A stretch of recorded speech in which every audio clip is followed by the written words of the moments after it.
to this week's episode of The Knowing Heart. The title of this week's lecture is Roots. Subtitle, The Way to Produce is Only by Getting Rooted. So, modern day issue. Modern day issue is a simple question. Is there not a more pleasant way? In this week's Haftorah, now I want to just point out a note that there are different customs to Haftorah. There's Sephardic, Ashkenazic, Italian traditions that were handed down. So when I say in this week's Haftorah, I just want to point out that this is according to the Ashkenazic tradition. The Sephardic tradition has a different Haftorah for this week. So according to the Ashkenazic Haftorah, this week begins with Isaiah stating,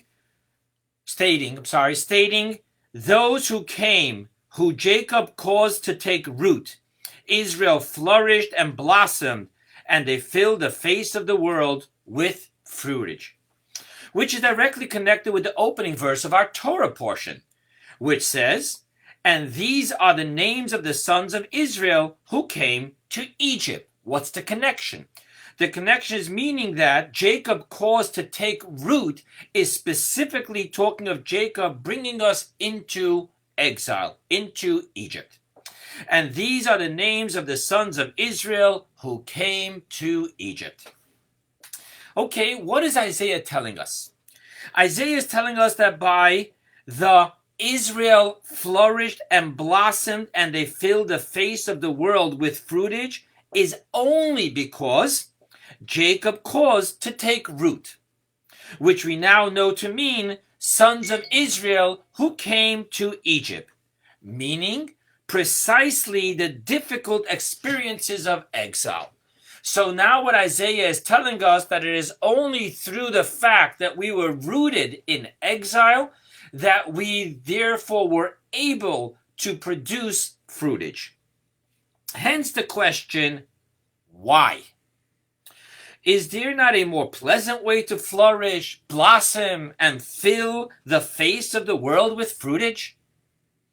In this lecture, we will explore the spiritual dimension of producing fruitage, which is the reason for the physical process of producing fruitage as well, which is only through burying the seed in the ground and the seeds decomposing there. The lecture is based upon a mimer, a mystical teaching of the Rebbe of Blessed Memory that delivered on this Shabbat in 1970, which explores a teaching of the Alter Rebbe, Rav Shneir Zalman of Liadi, on this week's Torah portion and the Haftorah. Okay, so let's get into the introductions. Number one, Friday, January 8th, 2021, coincides with the 24th day of the Jewish calendar month of Tevet, which is the Yom Hilulah, which means the day of passing, the day of the ascent of the soul of Rabbi Shneir Zalman of Liadi, known as the Alter Rebbe, founder of Chabad Lubavitch, in the year 5573, which coincides with the secular year 1812.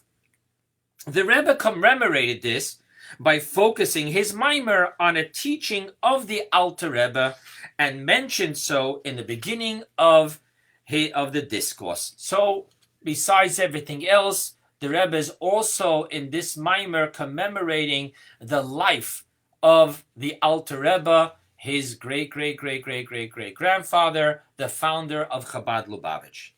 Okay, let's go into the next introduction, understanding the fruitage.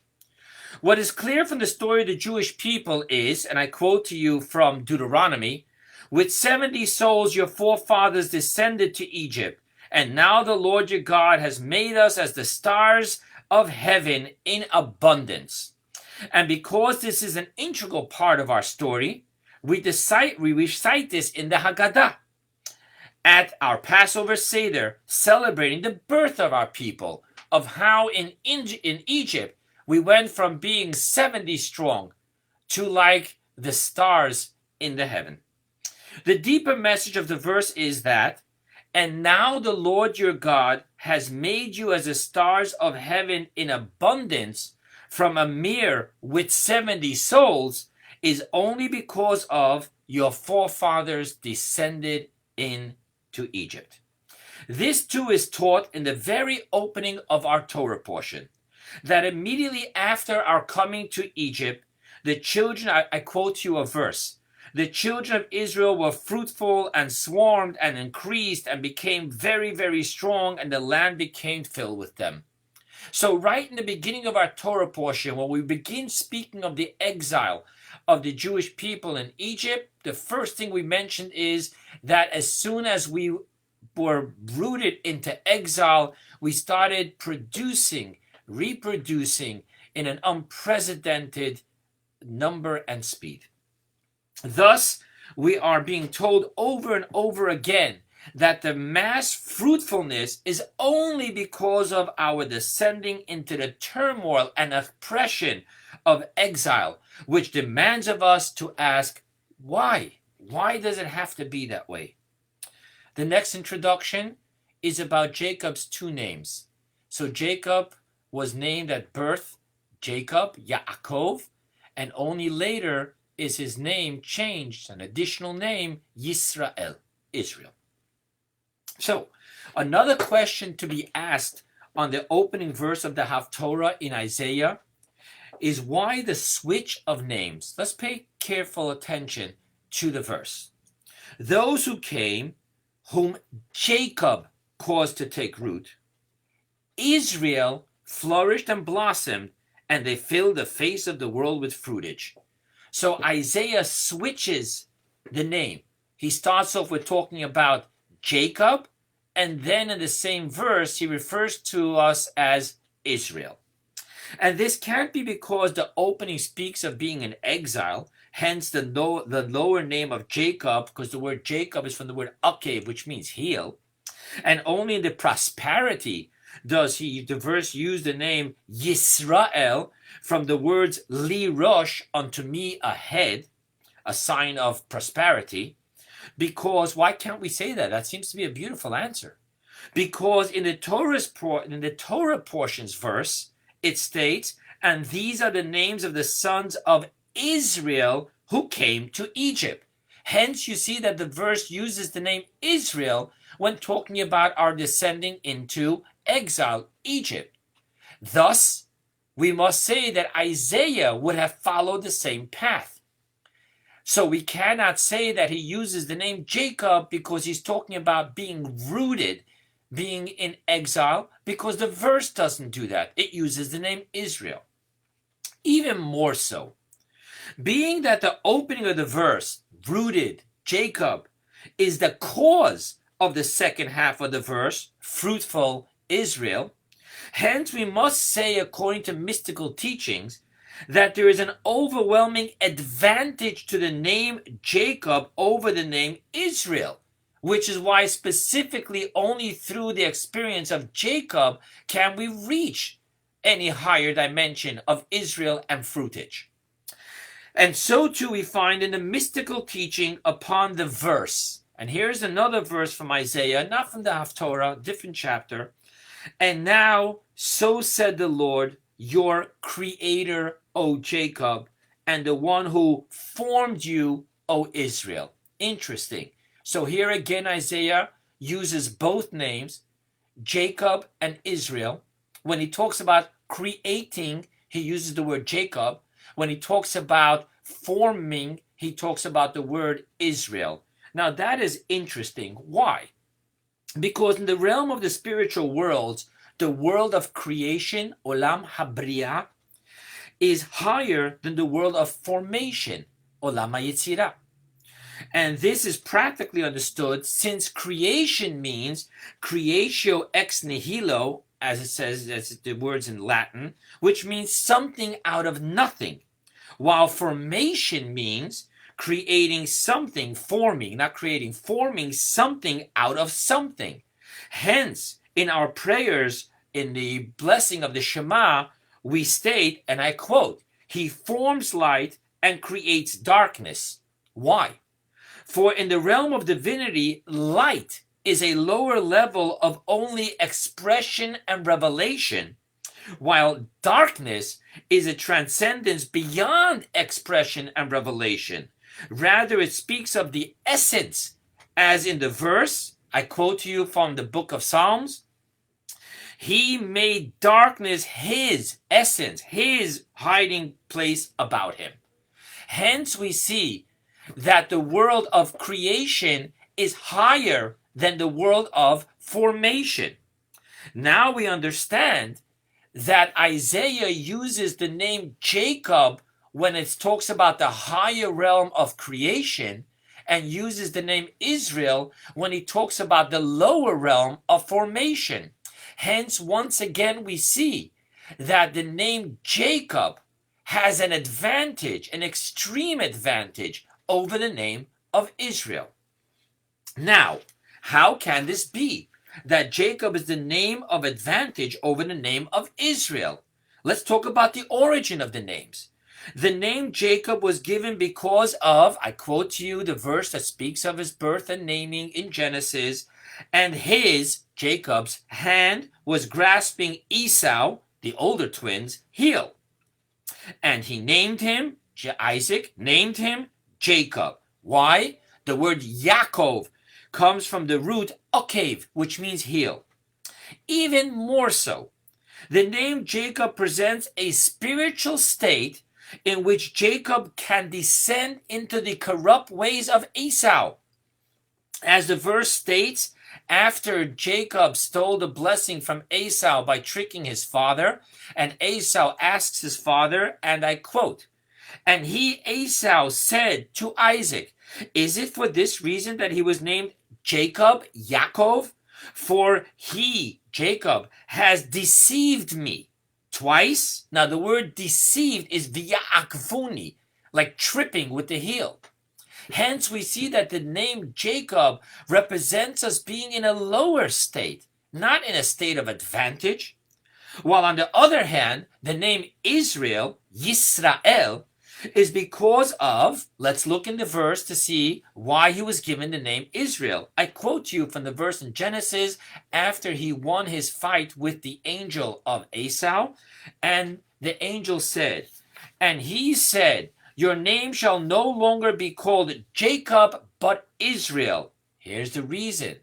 Because you have commanded power, Hebrew, Sharisa, with an angel of God, Kel, Sharisa Kel, Yisrael, and with men, and you have prevailed.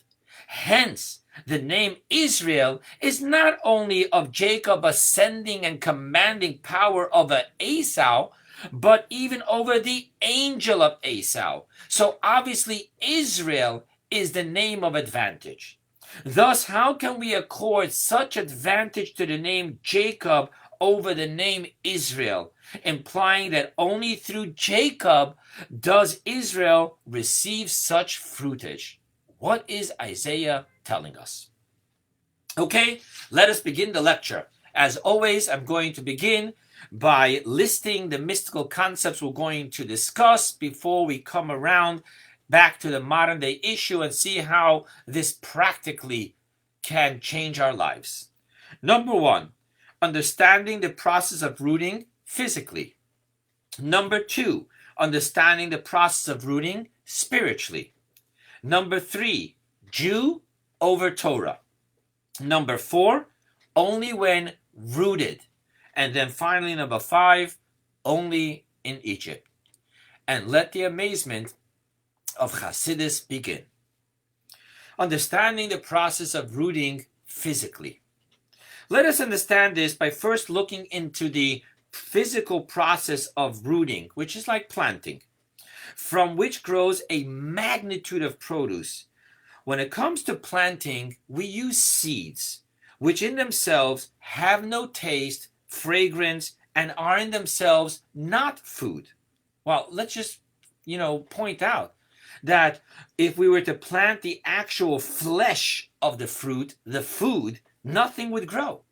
So it's specifically from the seed, which is not food, which has no taste, which has no fragrance, from which will come an unprecedented amount of fruitage, which is food, with taste, with smell. And nevertheless, from this seed comes forth food of edible fruits and vegetables. Now, the same is with grains, that even though the seed itself is edible food, nevertheless, two interesting properties. Number one, the amount of produce brought about by one seed is an incomparable, exponentially greater quantity, and more importantly, a second property, the seed of grain can only begin producing after it is 3 days in the ground, in which it decomposes, becoming completely a seed no more. Now, what we see here is that the produce is completely incomparable, both in quality and quantity, to the seed from which it is produced. And that this happens only through the seed becoming planted in the ground, rooted. And now let us see how this manifests itself spiritually. So, understanding the process of produce on a spiritual level. Spiritually, this applies to the Jewish people and to the Torah as well. Concerning the Jewish people, the verse states in Jeremiah, Israel is holy to the Lord, the first of his grain, Reshit Tevuato. And concerning the Torah, it is applied because everything that exists in the physical world exists in the Torah. As our sages teach us, and I quote you from the Holy Zohar, and when the Holy One created the world, he looked into the Torah and created the world. With the Torah, he created the world, as it was established. For it is stated in the book of Proverbs, I was a nursling, which means an oman, beside him. The I is the Torah. And our sages tell us, read not oman, but uman, a craftsman, the tool which God used to create the world. Hence, everything that's in the Torah, everything that's in the world is in the Torah. So, how does this apply itself, this process of rooting produce? The way it manifests itself in the Jewish people and the Torah is that the seed, which has no taste and fragrance, represents the service of obedience, dry obedience, which is a sincerer and more complete service, unlike the fruit itself, which has taste and fragrance. That represents a service of intellectual and emotional appreciation, which by definition is limited to one's intellectual and emotional capacity. Generally speaking, within Torah study and mitzvot observance, the service of obedience is that of mitzvah observance, while the service of intellectual and emotional appreciation is that of Torah study. Hence, concerning Torah study, specifically the study of the oral law, the law is that if one doesn't understand what he is reading, he doesn't have an intellectual, emotional appreciation, he did not study the Torah, and he may not recite the blessing of Torah study over such a reading. It has to be intellectually and emotionally appreciated. However, concerning mitzvot observance, the blessing made is specifically Asher Kidishanu b'mitzvotav vitzivanu, who sanctified us and commanded us, which means that it is all about our obedience to what God commanded us to do. And even those commandments that we do understand and appreciate its reasoning, we must nevertheless observe the commandment not because of its reason, but simply because Kidishanu b'mitzvotav vitzivanu, God commanded us to do this. Now here's an interesting law that backs this. The law of our sages is, in the Talmud, in Tractate Brachot, and I quote, one who recites in his supplication, and he says, just as your mercy is extended to a bird's nest. What does that mean? That means that God has commanded us in Deuteronomy to send away the mother bird before taking her chicks or eggs. That's an act of mercy. So we're going to say, when we talk about how great God's compassion is, the person will say in his prayers, your mercy is extended to a bird's nest. The law is they silence him. And the Talmud says, why? Why do they silence him? Because he transforms the mitzvot of the Holy One, blessed be he, into expressions of mercy when there are nothing but decrees of the king that must be fulfilled without inquiring into the reason behind them. Hence, we clearly see the Talmud is telling us that the service of mitzvot, even the ones that make sense and we appreciate, nevertheless, our service, our observance of them needs to be one of obedience. Why am I doing this? Because God said so. Now, that was in general that Torah is the fruit. Torah is that which has the taste, the fragrance, which is the intellectual and emotional appreciation. And mitzvot observance is the seed, that of obedience. No taste, no smell. Now let's take it a step further in being more particular that within Torah study itself, there is both. Let us see. That was in general in how we divide the service of obedience versus of intellectual, emotional appreciation to be between Torah study and mitzvot observance. Now, for Torah study must be done with let's take it further. On a more particular level, within Torah study itself, there needs to be also the servants of obedience. It's not just about intellectual and emotional appreciation.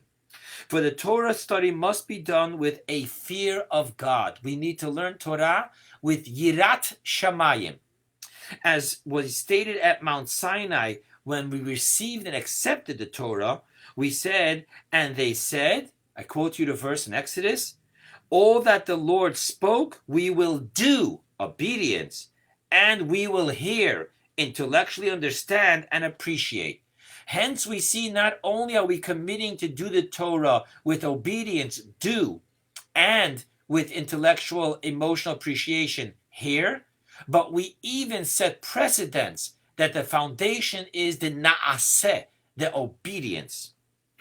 And it is only precisely through this form of Torah study, steeped in and founded upon obedience, that we can merit to understand the true meaning of the Torah.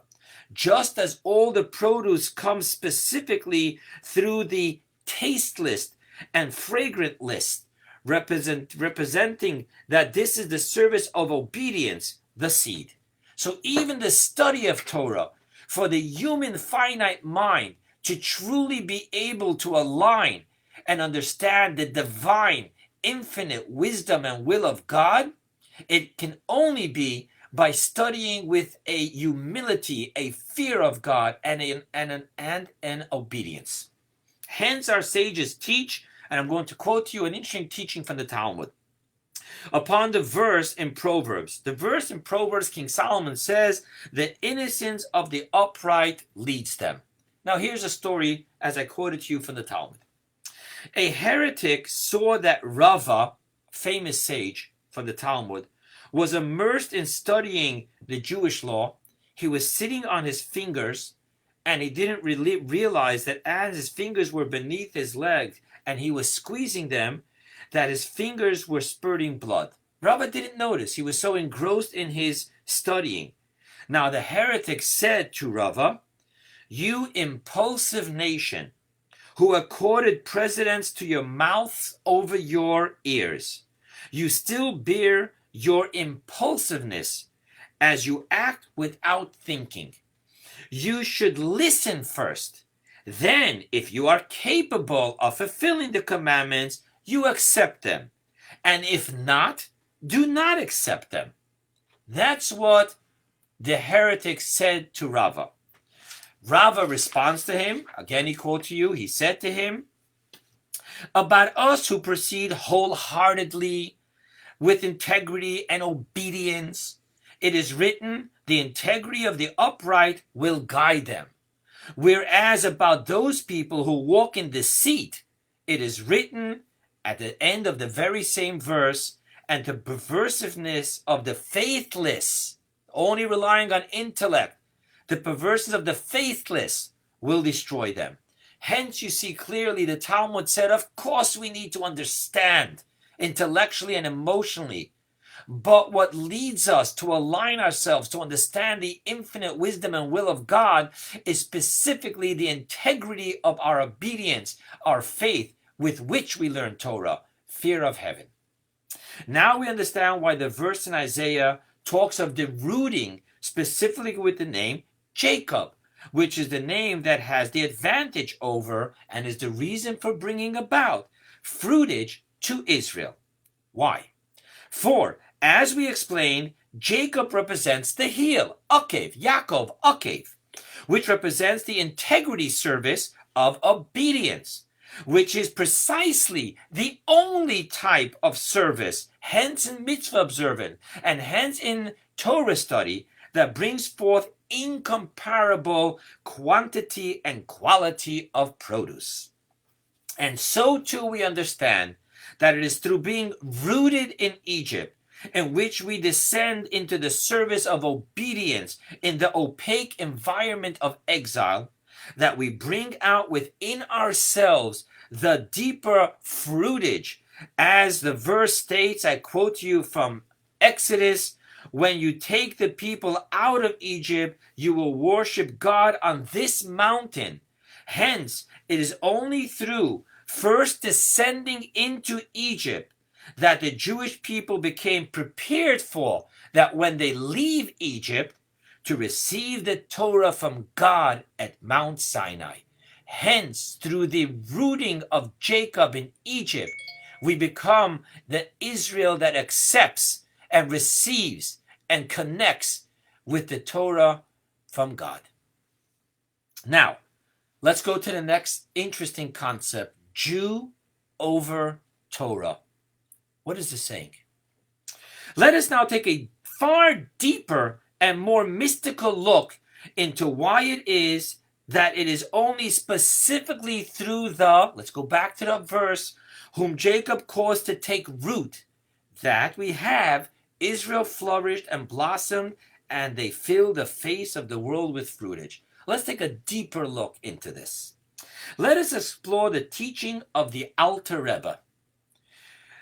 It says as follows, upon that which the verse states specifically concerning the soul. Let's go back to Genesis when the verses describes the creation of Adam. First, God formed his body, and then what happened with the soul?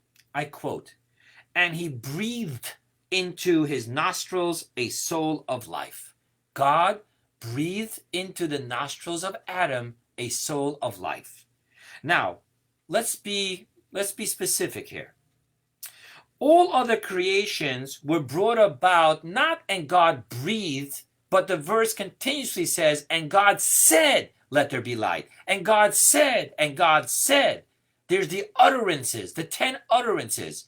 So all other creations were brought about through speech, while the soul comes from the dimension of breathed of God. Now, why? The Zohar explains. Upon this, the Zohar states that he who blows, blows from within him.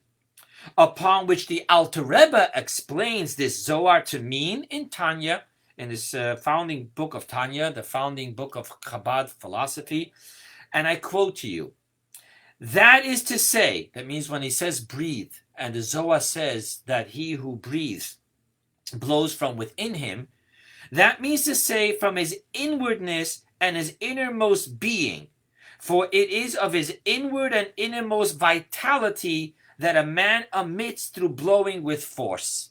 So even when we talk, air comes out. However, when we breathe, we're talking about... By the way, parenthetically speaking, out of my notes, just share with you a personal experience. Many years ago, I had to take a lung capacity test, and you do it by blowing into this machine. Interesting enough, the doctor right away told me, and now sit down. because you're going to be dizzy. And I reminded myself of this teaching of the Zohar and the Alter Rebbe. I can talk for hours and not get dizzy. But to breathe and to blow out from our innermost, we're giving out essence.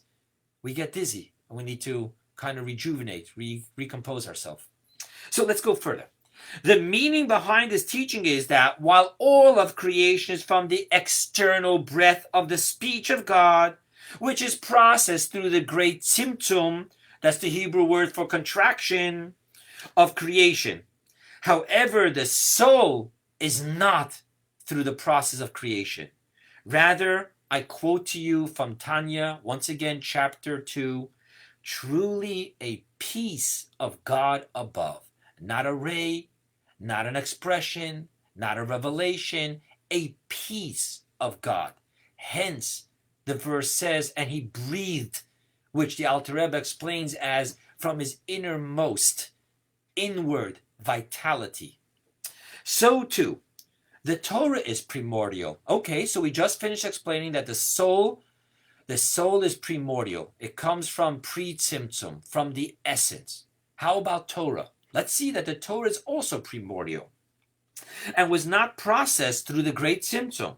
As our sages teach us, I quote you from a medrash, and it says as follows. I'm going to quote and read.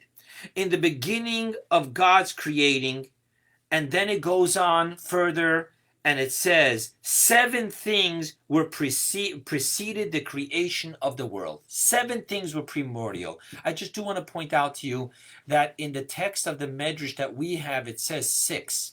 However, it's being quoted as 7 by our Rebbes because in the Talmud, in Tractate Pesachim, it clearly says 7 and it lists 7. Now, let's go back to what we need to know. And among them, these 7, is listed the Jew and the Torah. There's other 5 things, but there's the Jew and the Torah. However, which of these 2 primordial beings, the Torah and the Jew, which is first?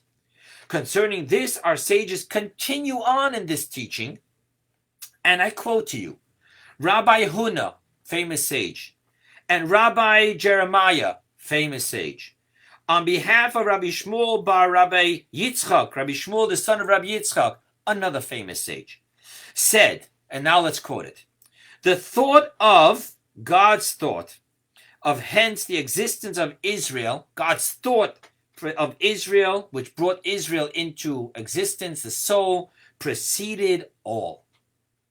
And the teaching goes on to prove it. And how do you prove it? Because within the Torah, it states, speak to the children of Israel and command the children of Israel, which means that by the time the Torah is written, Israel, the Jewish people, the soul already exists. Hence we know that the Jew is before the Torah. Even though they're both primordial, they're also both pre-tzimtzum, and they both are not processed by tzimtzum. However, amongst the two, Israel, the soul, is even higher than the Torah. That's what it means on a Kabbalistic level. Before, after, that doesn't exist. When we say before and after, we mean higher and lower. Now, let us understand this. How can it be the Jewish, the soul is higher than the Torah? Let's see. The Torah is the wisdom of God. Hi chachmatchem, the wisdom, which houses the infinite light. The verse I actually said it's referring to our wisdom. But the Torah is the wisdom of God, which houses the infinite light. Even higher yet, the Torah is the will of God. It's not just the wisdom of God, it's the will of God telling us what God wants. Of which we are taught that will is higher and closer to the essence of God than wisdom. Nevertheless, the will of God is not the essence of God. And there has to be a concealment of the omnipotent essence of God in order for there to be able to come forth a will of God. Within the essence, there is just simplicity. There's no wanting, there's no thinking, there just is. In order to have a want, there has to first be a concealment of the essence. On a most practical level, when we talk about wanting something, wanting would mean that there is something I don't have and I want. How does that apply to God? What does it mean, the will of God? And even more so, hence we find that there are changes in the will of God. If the will of God can change, then it's not God, because God doesn't change. The essence of God is. It is everything. There's nothing to change from, to change to. So the fact that we see that in our prayers, we speak about changing God's will, hence we know that the will of God is not the essence of God. And therefore in our prayer we say, Yehi Ratzon, may it be the will. For example, we pray that so-and-so, who is presently, unfortunately, God protect us, sick, which means it's the will of God. He should be sick right now. We pray that the will of God change, that so-and-so should be healthy. May God will that he should be healthy, and then he will be healthy. Thus, we have a change in will. Another interesting thing, we find that we can create a spirit, and I want to quote to you from the verse in Numbers. It says over there, a spirit of satisfaction to the Lord. Nachat ruach. Now, what is that satisfaction?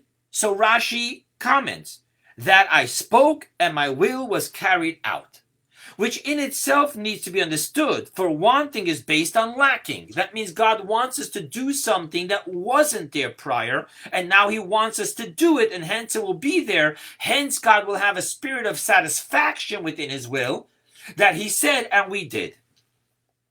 Now, what does that mean? Hence, when speaking of the will of God, we are not speaking of the essence of God, in which everything exists and there is no lacking. It is only in the light of God, light, revelation, expression, that the will exists. And by definition, light, illumination, revelation, expression is not essence.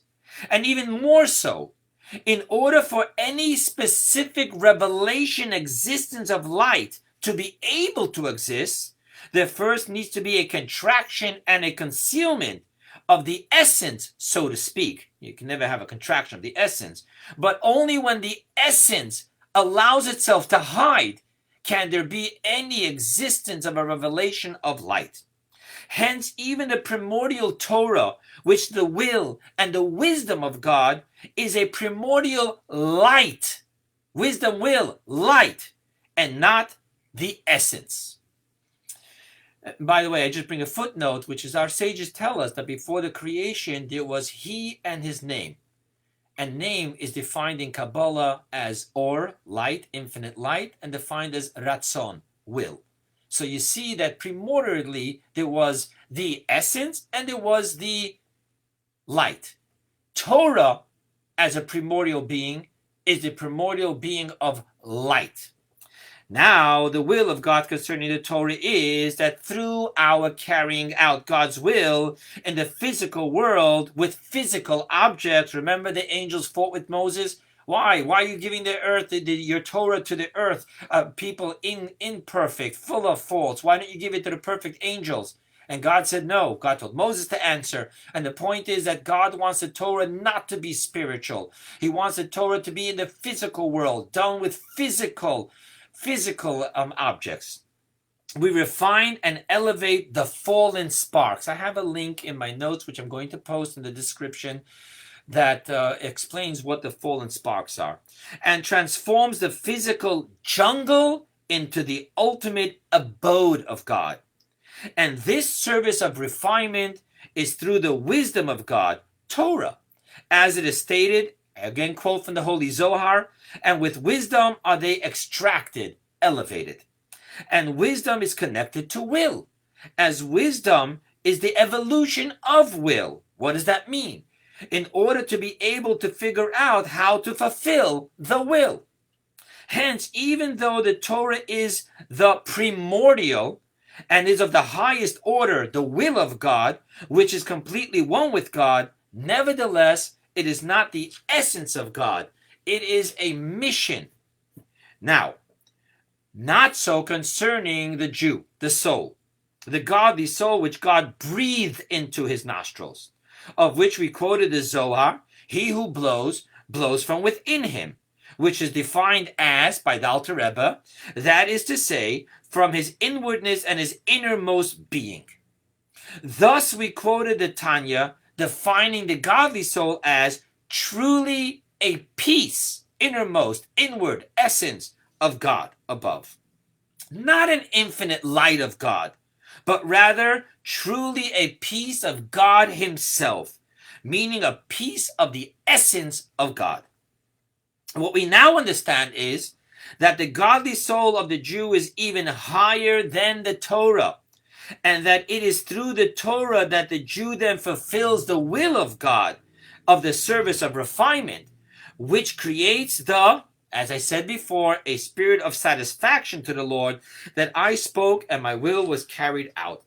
So we have over here an interesting concept. The tool through which we can do it is the Torah, the will of God, the wisdom of God. But the person who can do it is the soul, the essence. The essence, a piece of the essence here, through the light, the infinite light, the Torah, can bring about the fulfillment of God's will to transform this opaque jungle into a beautiful, transparent abode for God.